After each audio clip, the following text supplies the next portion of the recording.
Good morning, ladies and gentlemen. It's exactly 9:30 a.m. So I call this hearing to order. But to give time to our guests and our legislators to organize themselves, I will suspend for a minute. So at least started for the record on time 9:30.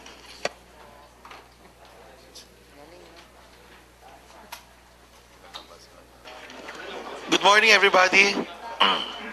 If everyone is ready, we resume our committee hearing. First of all, we'd like to... Do I hear any motion to dispense with the calling of the roll? Congressman Valdez. Good morning, Your Honor. May I move that we dispense with the calling of the roll? Second motion. Seconded by Congressman Go. Any objections? Hearing none, motion is approved to dispense with the calling of the roll.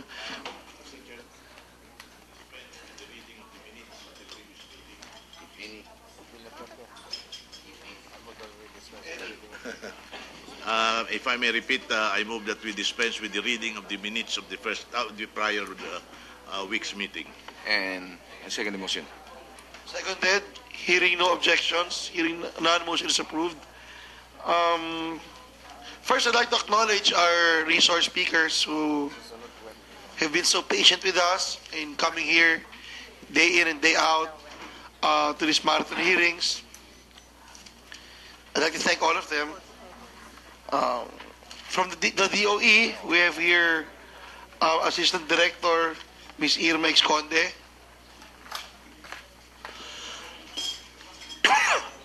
And Mr. Jesus Tamang. From the ERC, we have our Executive Director, Attorney Juan. And from NAPOCOR, NPC, we have our President, Attorney Cyril Del Callar. We have our Corporate Communications Manager, Mr. Dennis Gana. Our Vice President for Sales and Services, we have Mr. Oscar Lorico. And from Transco, we have our President, Mr. Aguilar, President Aguilar. And we have our Senior Vice President and COO, Mr. Jesusito Sulit. From Pisang, we have our President, Mr. Jose Baceta. And from Meralco, we have our President, Mr. Jesus Francisco, who's been so patient with us. Ms. Ivan de la Peña is also here. We were inviting Mr. El Picuna because he's the spokesman, but unfortunately he cannot make it. But I'm sure the delegation from Meralco can represent him or can speak for him. From First Gas, we have Mr. Richard Tantoco and Mr. Lito Santos is also here. From CSIP, Gores and Velayo and Company, we have Mr. Roman Felipe Reyes. Good morning. Miss Betty Siap. Good morning. And Attorney Augusto Macam. Good morning. Mr. Pete Ilagan from NASICOR has initiated that he would be coming after his program. Our members of the committee who are here are from left, Congressman Gingona, Congressman Go, Congressman Romaldes, Congressman Barzaga, Congressman Villaperte, who is the proponent of the motion and of the privilege speech, which we are basically tackling in this committee. We have our Vice Chairman, Congressman Valdez, Congressman Pancrudo, and another Vice Chairman, Congressman Bichara.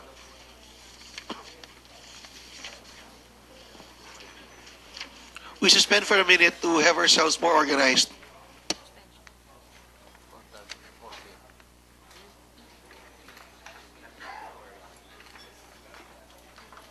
we resume this committee hearing. So first, to give a brief manifestation is Congressman Gingona, to be followed by Congressman Villafuerte.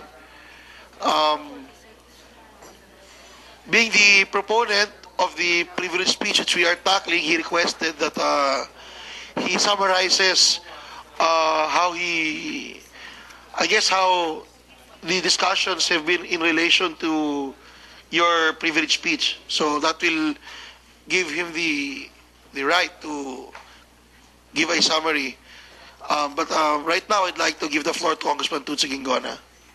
Thank you, Mr. Chairman. Mr. Chairman, before I make my statement, I just would like to inquire, after the Honorable Congressman Villafuerte makes his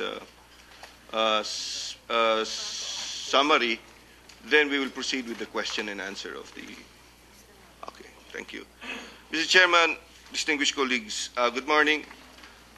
Recently, the newspapers have reported that the Joint Foreign Chamber of Commerce has been invited to the Senate, and we all know what happened there. Whether you agree or not, they have also written to this committee. They have also written, I have the letters here, they have also written to this committee, and I would like to remind everyone that these entities, because it seems that there is a misperception that these entities are power producers. They are not.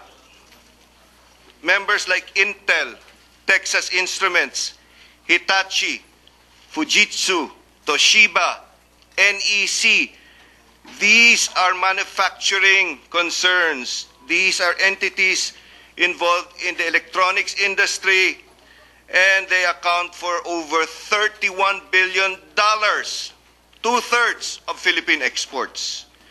And this is the most important part, Mr. Chairman, distinguished colleagues.